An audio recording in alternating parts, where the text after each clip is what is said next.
तुंग तुंग नाम का एक लड़का रहता था। तुंग तुंग बहुत ही गरीब था।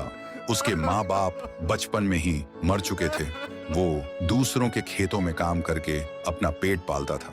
एक दिन काम खत्म करके तुंग तुंग पेड़ की छांव में बैठकर चुपचाप खाना खा रहा था। तभी गांव के दो शैतान बच्चे आए और बोला, क्या रे भूखे बिना पानी के खा रहा है, ये ले पानी।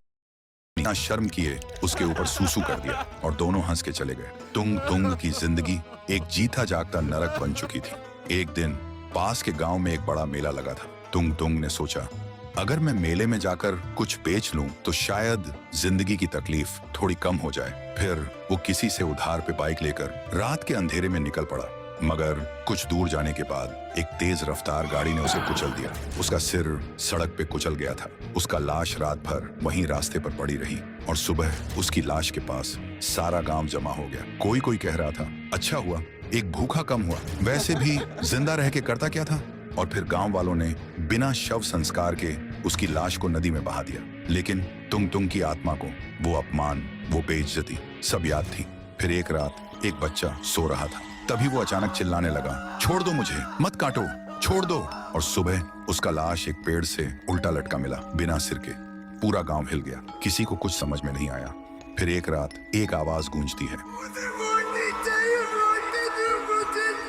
और सुबह गांव के बीचों बीच दो लड़कों की लाश के टुकड़े बिखरे हुए थे और मिट्टी में खून से लिखा था, भूख से मत खेलो। पूरा गांव डर के मारे रो पड़ा। तभी गांव के एक बुजुर्ग ने कहा, जब से तुंग तुंग गया है तब से ही ये सब होने लगा है। और क्यों ना हो, हम सभी ने कभी उसे समझा ही नहीं। हर कोई उस पर चिल्लाया सिर्फ इसलिए क्योंकि वो अपना पेट भरने के लिए हमसे बस एक रोटी मांगता था। अब उसकी आत्मा तभी शांत होगी जब हर घर से एक रोटी उसके लिए नदी में बहाई जाए। फिर अगली पूर्णिमा पूरा गांव रात के 12 बजे एक एक रोटी नदी में बहाता है। तभी आसमान में बिजली चमकती है और एक चीख गूंजती है, शुक्रिया।